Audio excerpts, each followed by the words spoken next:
fucking not. I swear to God, I'll shoot you right in the face. Okay, I'm sorry. The off the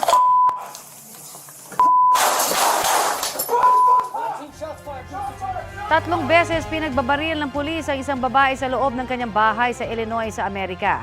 Tumama ang isang bala sa mukha ng babae at namatay siya kalaunan sa ospital.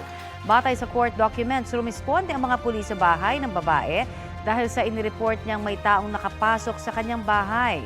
Sinuyod nila ang bahay pero wala silang nakita. Doon na nagsimulang mag-init ang kanilang pakikipag-usap sa babae. Sinibak sa trabaho ang nagpaputok na pulis. Arestado siya at sinampahan ng kaso. Wala siyang pahayag pero naghain na siya ng not guilty plea sa korte. Kapuso, para sa mga maiinit na balita, mag-subscribe sa GMA Integrated News sa YouTube. Sa mga kapuso naman abroad, subaybayan nyo kami sa GMA Pinoy TV at sa www.gmanews.tv.